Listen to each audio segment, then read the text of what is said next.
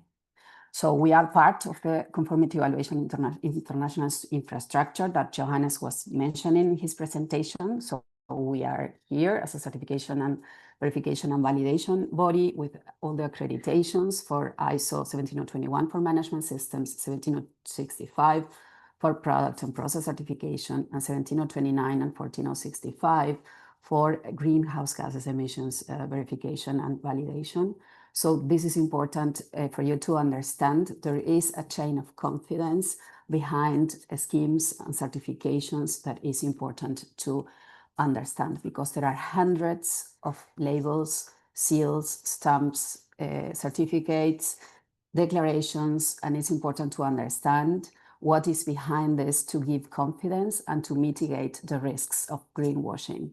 So greenwashing, as also Johannes mentioned, there are many forms. Sometimes it's even by misinformation or without malicious intent that companies fall into greenwashing cases.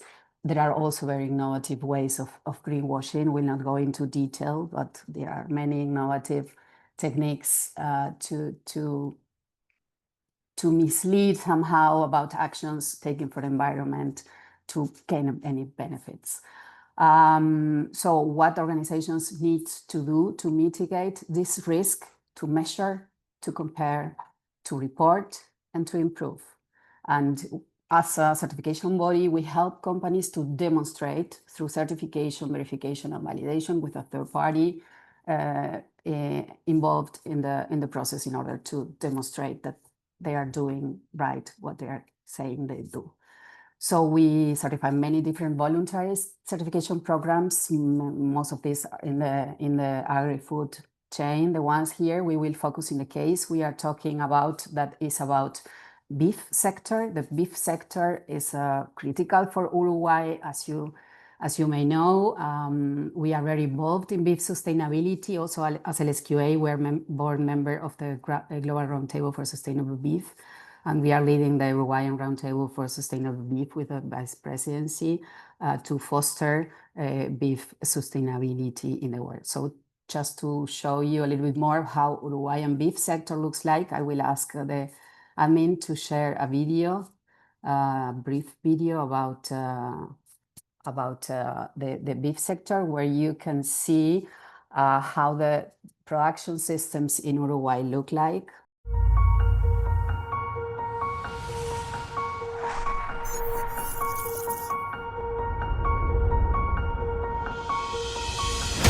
Beef is Uruguay's national brand, a testament to its history, culture, and tradition. Worldwide known as an elite meat producer, over 4 centuries, Uruguay has evolved in producing the world's finest meats. A nation rooted in sustainability, nourishing 35 million people with quality food. Green quality is our hallmark, combining the best of 2 worlds. Peerless products with superior production methods.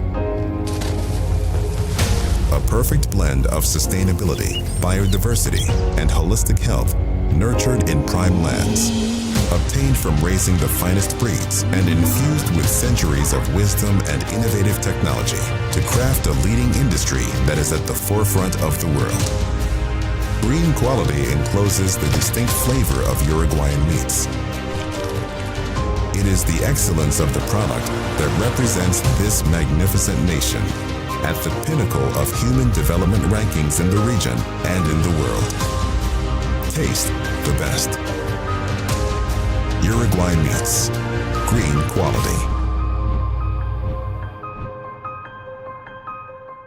We share again the presentation to continue. The idea with this video was to share with you how Uruguay beef sector looks like. Just a couple of numbers. We are half the size of Germany, so we are not such a small country compared to Latin America. We are very small, but in Europe we will be quite bigger. But we have 3.4 million people, so that means less than 20 people per square kilometer, and this is concentrated in the south of the country, and we have 12 million cows. So if you see this, we have every cow enjoys the equivalent of 2 soccer fields of grasslands and pastures. So this is really the way that beef is produced in Uruguay. We do have some feedlots, but most of the beef production is free-range, grass-fed in natural pastures, with some improved pastures with legumes and rotations and so on. So that's the basis of our production system. So that's important for you to understand that this is the context where beef, carbon neutral beef takes place. So we will show a little bit about our program. So we do have a program in order to certify carbon neutral beef. That is a guide and requirements for the verification of organizational carbon footprint under ISO 14061/1 and ISO 14068, that is the carbon neutrality ISO, and the certification of intensity indicators per kilo of live weight sold under a certification on 17065. So we do have international accreditation for this program, and we have even written some articles in the IIF Outlook about the value of accreditation to give guarantees and confidence on these programs. The basis of our program and the verification of a carbon neutral beef we do in Uruguay also has to do with an hypothesis of a carbon footprint of grassland systems on non-equilibrium soils in Uruguay. We have written an article about this, which has been presented last year in the European Grassland Federation Congress in the Netherlands, explaining the basis and the argument for this hypothesis. So this program we have is an instrument designed to capture efficiencies of reductions at the farm due to differentiated practices and interland removals, including the certification of an intensity indicator at the farm gate. So this instrument integrates accounting into the value chain. So products with negative certified intensity indicator can be counted as category 4 in the following chain link with a negative value.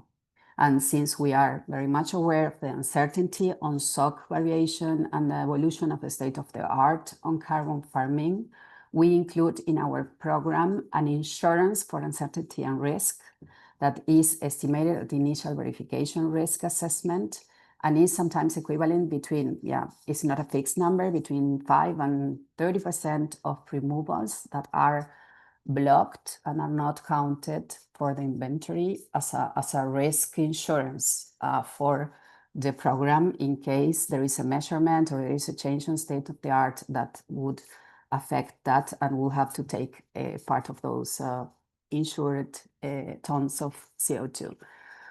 So we know the livestock sector is key for global food security, but it's also facing a lot of pressure globally to align with net zero goals. And so this program provides a rigorous method to measure and to reduce the sector climate impact. And it helps producers to demonstrate the verified climate performance and to gain some market recognition.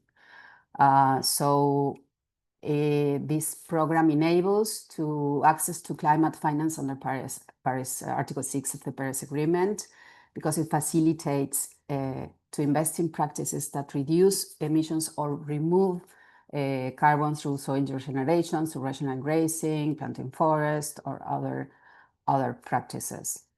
So I will, the case I'm talking about is, a client that is certified by LSQA is Mosaica is the company, 𝗪𝗿𝗏𝗏 is the brand, and these were pictures taken with my mobile a couple of weeks ago in the verification process. So there are no-till pastures with legumes, clover, lotus, rational grazing and rotation, grass-fed, open range, animal welfare certified. They have a very low stock range, about 0.8 heads per hectare, insemination with native Angus breed, and very high birth rates and very high productivity. And all this management of the production system is what brings the result of a carbon neutral certified beef. We can also see, well, they do have some solar panels, so they also use clean energy.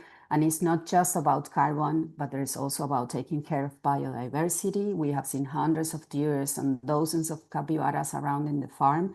It is a 5,000 hectares farm, the one we were visiting. And there is a protective native forest and clear water streams. Actually, we had the privilege to go horse riding in order to visit the native forest, because there is the only way to access there. And this case is indeed a sustainability success story. It's actually mentioned in the World Economic Forum report as an example or a fundament to say that Uruguay is a sustainability success story, mentioning that in 2021, the country has become the first nation in South America to export carbon neutral beef certified by LSQA. So this is a case that we are sharing with you today. So what is behind this? Well, with this, it's an anecdote. When this beef arrived to Switzerland for the first time in 2021 with a label saying carbon neutral beef, we got a call. Well, actually the exporter got a call, and then we got a call. So from the Switzerland authorities, asking what is behind this label. So how come you are saying your beef is carbon neutral? So the Swiss government sent us a couple of experts from Swiss consultants hired by the Swiss government to understand what was behind that declaration. And they were completely satisfied with all the explanations. And that's for this beef continues being exported with a carbon neutral label for the last 4 years to Europe and Asia. So this is all behind this certification. It is a closed production system with no living animal purchases, and we consider a life cycle assessment approach to calculate, well, not us, but the farmer, and then we verify and recalculate all inventory for emissions and removals to be able to confirm the carbon neutrality of the production process. We also add to this program an instrument that allows for the carbon units transfer. So it's called a carbon pass. It's an instrument we have developed for transferring verified carbon units throughout the value chain. This is inspired in a German program that is applied to biofuels and recognized under the RED III for biofuels in Europe, International Sustainability and Carbon Certification Program. They use this same logic of carbon transfer through the chain in the case of biofuels. So we also certify this program. So we use the same approach to transfer formally removals or reductions or surplus, depending on intended users, between actors in the production chain from farmer to slaughterhouse. So this carbon can be assigned to GHG inventory accounting or also as an indicator of a carbon equivalence intensity of intermediate or final products. So you could actually get to the market with carbon neutral or a low carbon beef. So this is a whole traceability of the carbon, taking account of all the captures and emissions along the whole chain. So you have all the, of course, the captures at the production level, and then you have the emissions at the slaughterhouse, the emissions from dispatch to packed meat product, and then you have the emissions at the trader from dispatching point, cold storage, and so on until the final destination. So this is an auditable instrument as well for the chain of custody of livestock and beef certified as carbon neutral or low carbon. This is an example with real calculation from a farm, from this farm to a consumer in Korea for a market commercialization. So it gets to 0.7 negative kilos of CO2 equivalent per portion of meat at the plate of a Korean consumer at his home. So final comments, I'm out of time. The program is based on life cycle assessment principles. The program supports climate resilient supply chains aligned with global national mitigation goals.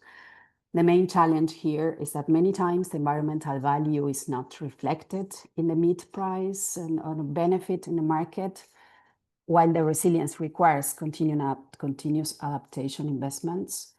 So we really need to find a way to get mitigation practices, to get market incentives for mitigation practices, either in price, either in volume, either in continuity of the demand. As we know, I have been talking about CO2 reductions or removals have a financial value, can be considered as an intangible asset, which has a transfer of financial value in voluntary markets, as it happens with credits, and therefore it can be traded independently from the product. And then the producers face a dilemma. If they sell the offsetting of carbon credits, or they go for the insetting and sell carbon neutral beef.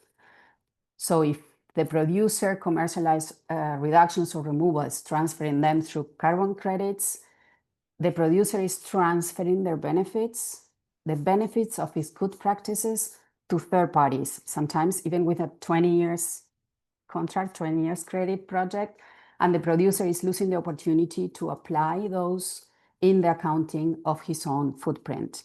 And it could even expose the producers to trade barriers, maybe not now, but in the future, like the CBAM for other products in Europe, in markets with a strict climate regulation.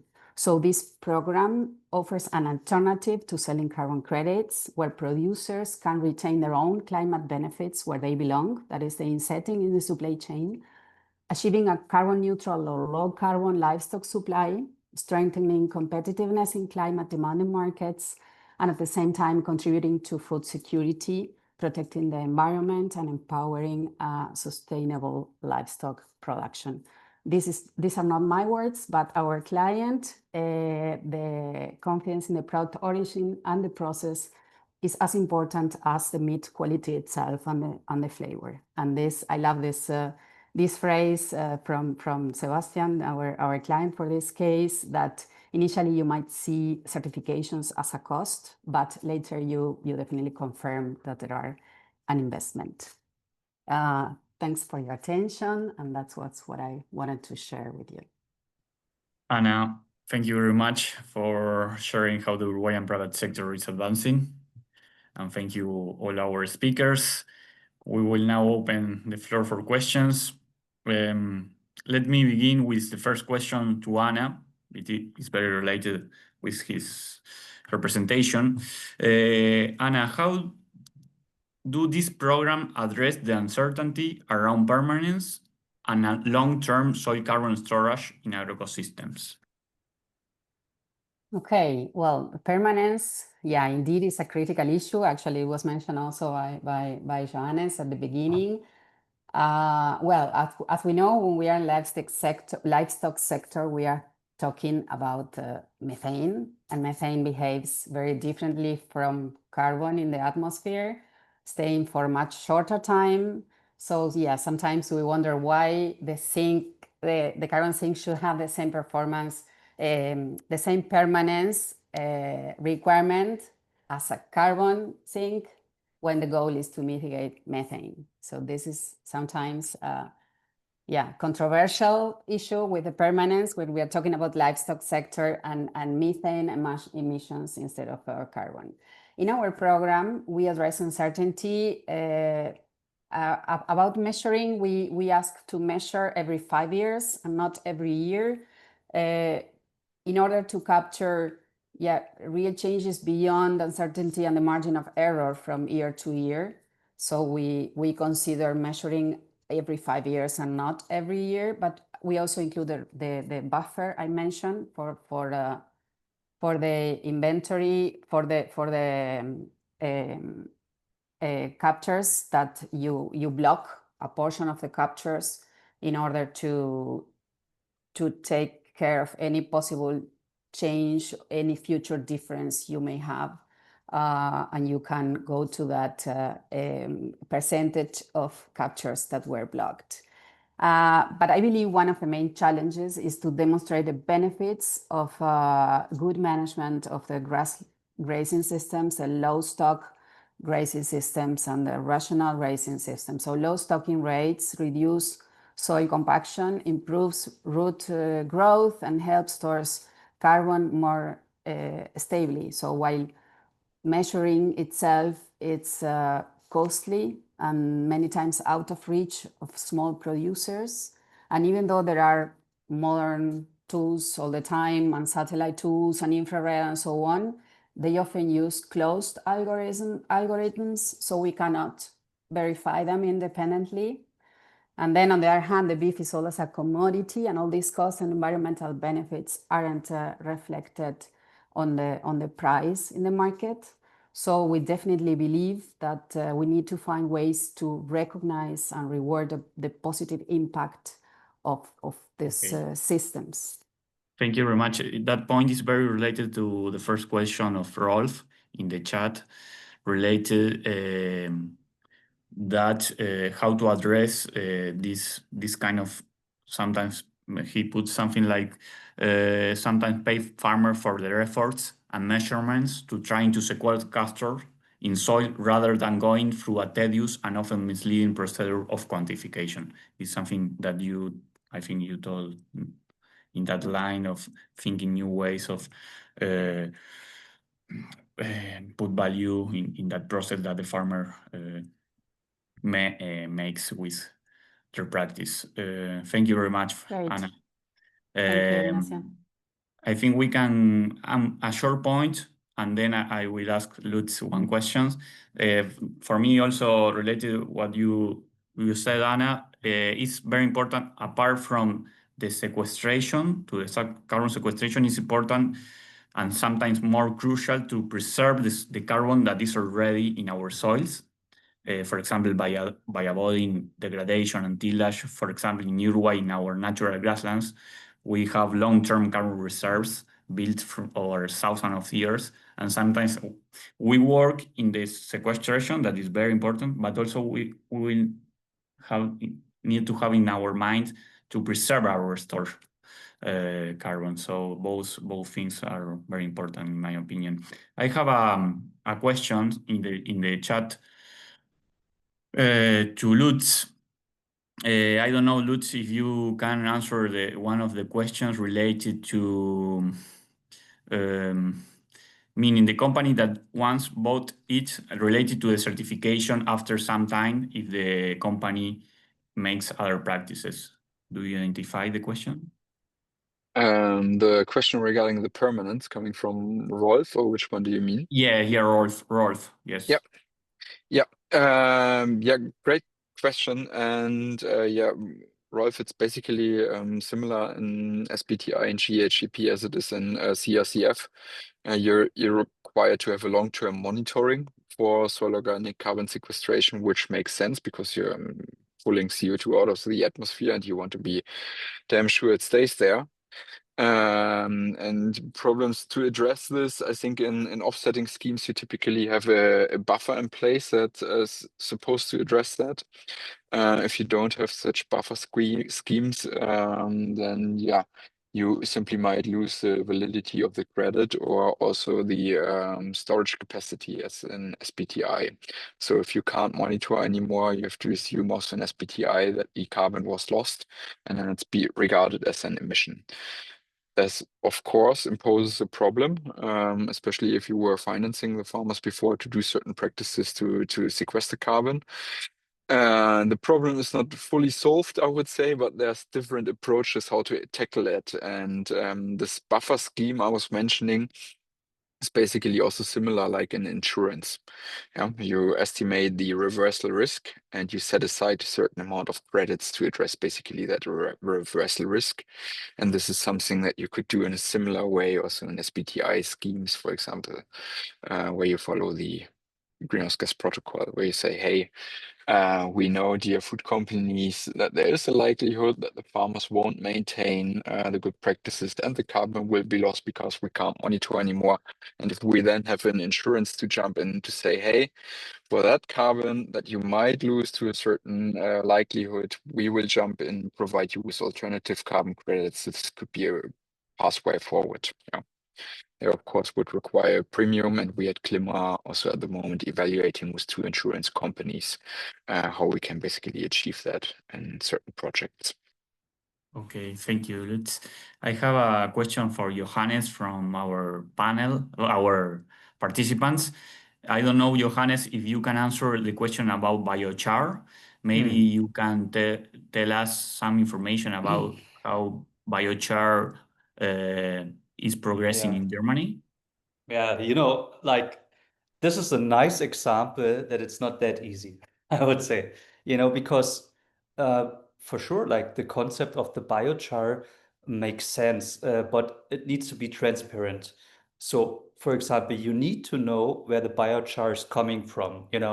Like one, he was using the example of biochar, biorecycled rice or like other harvest rests. Then, of course, this is that might make sense to use biochar. But if you ask scientists in Germany, for example, the effect of biochar is really difficult to track. So here again, we have the additionality, which is important to look at. And the other thing is the leakage effect. If you, and biochar is a nice example for leakage effects, you just transport the SOC from one soil, or one point of the soil to the other point of the soil. And, this can have also negative side effects. There was a big program offerer where, it turns out that the ways or the methodologies they used, they were not transparent, and that was a big greenwashing, scandal for 2 or 3 years. It was one of the biggest program offerer, and it was just because they didn't, take care on those additionality aspects and leakage effects. So this is really important, and biochar, from my point of view, it's not a big topic right now in Germany, but it's interesting that Asia it seems to be different. But yeah, in general, I think it's important to have this knowledge transfer, as Lutz was telling. Like they take the farmer at their hand and explain them what they need to use to have the knowledge at the farmer's hand at the end to know what to do with the biochar. Yes. Yeah. And also the cost. I listened that the cost of the biochar is a challenge. No. Not only biochar, because Juan, he was asking in general for practices and on concrete solution. That was his terms. And I showed some of the methods which you could use to increase your SOC in the soil. But the effects are different, and also the impact of the soil itself, if you use it for like producing food, or if you just have a peatland, for example. Yes. It's a conflict in a target, and you need to be transparent here. Yes. Okay, thank you. Then there are another question related to the value of the carbon footprint. I think Anna explained that is because the ESO standards with the life cycle analysis, I think is the number of that standard is 14064. I am fine, Anna. I think that the standard that the life cycle analysis of that calculation. And then I have we have some minutes more. I have a question to Lutz. What do you think about other strategies that can help attract greater private investment in sustainable agriculture to promote more sustainable practice in our farms, and maybe investors outside the farming system, for example, people outsiders? What do you think that you work in a company that is always trying to catch new investors? Yeah, I think there need to be proper incentives, ideally with a lot of planning security at hand. Yeah. So if I look at certain regulations coming from EU level, like CSRD, for example, where the companies were mandated to know their carbon footprint, many companies actually moved and invested a lot of money into technology actually to estimate the CO2 carbon footprint. And suddenly the EU is now stepping backwards in certain areas and not being so strict anymore, which is to a certain degree at least even clear. And in other areas, they are still wiggling around. If I look at the Green Claims Directive, for example, on EU level, which prescribes what you can actually communicate on a package, on a product. This is still very much in the air, and food companies don't know what they are allowed actually to communicate to the outside world. And therefore, many companies are also very hesitant to communicate on the package of a food product what they are actually doing. And this, of course, then hinders to a certain degree progress, and would be much better if the EU would finally decide to be very clear what can be communicated and what not. And then the companies do their job, do their homework, and do a certain progress, I would say. And this is just one example that also holds for many other areas where I would be happy about clear, straightforward guidelines that don't leave too much room for misinterpretation.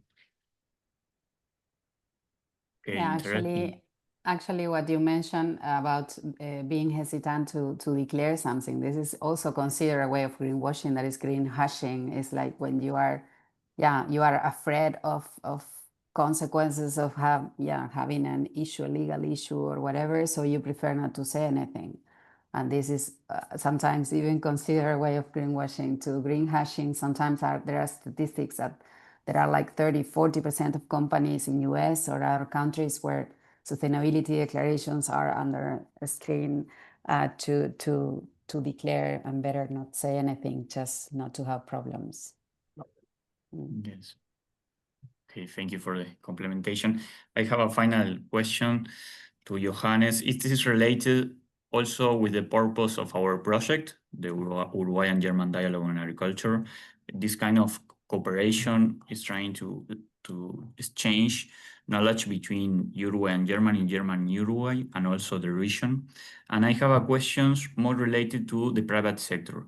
Johannes, how international cooperation further build and expand these networks between private sector, farmers, and also the institutions and this kind of project that I am working nowadays? Yeah. You know, like my answer is clear. Like global cooperation or collaboration is happening for sure at one point in the Standardization Institute. So as you could see, for example, this German national project, you know, we had players from science, from industry, from the public sector, NGOs, and you need those different, you know, parties to, at the end, satisfy everyone, or that everyone is, you know, fine with it, because otherwise everyone is doing his own. And as I, for example, just learned it in China, for example, biochar is a big thing. You know, I don't know. Maybe we can also adapt some of those practices. I mean, rice is not the main crop culture in Germany and Europe, but maybe there are other like plants which we can use, or practices which we can adapt. And Anna was also already you know, naming that she was on an event in Europe about carbon farming or carbon sequestration. So for sure there is a market because there is a lot of, you know, music in the room, a lot of money. So it's for many different parties interesting, but you need to have a consensus. Otherwise you have endless discussions, you know, what is taking care how, like the consistent, like the permanence aspect, what is, you know, happening after the certificates are lost, you know, all those aspects you need to have. At the end, you need to find one answer on it, and be clear here. And ISO is one point for international level. CENELEC is one for the European nations, but also some, you know, big trade shows or other events. It's important to bundling it, and also to have results at the end, which are written down, that you don't, you know, talk without any results. And maybe one thing which is also really important, and Juan was telling this, like for a farmer, you need to have a practical solution. You know, I'm from a farm. If you don't have, you know, the farmer, or give the farmer an incentive, then it's challenging to explain him what's in for him. So, and the farmer needs at the end also safetiness, a long-term safetiness. They don't think about like 1 year, 2 year, they think about decades, right? So they need to have a trustful partner at their side. Yeah, but yeah, this global collaboration, I think, is the key. Okay, thank you very much, Johannes, for that last answer. And thank you also, Anna, Lutz, Johannes again. It was a pleasure to share that moment with you. So I think it was a good moment. And on behalf of the Uruguay and German Agriculture Dialogue, we would like to thank everyone, also the participants. Only a comment: when you close the Zoom session, a short evaluation will be open. Only 1 minute. Thank you very much for answering it. It's very important for our work. And okay, thank you again. We are planning additional webinars next month, so stay tuned and see you later. Bye-bye. Thank you. Thank you. Pleasure. Bye-bye. Bye everyone. Bye-bye.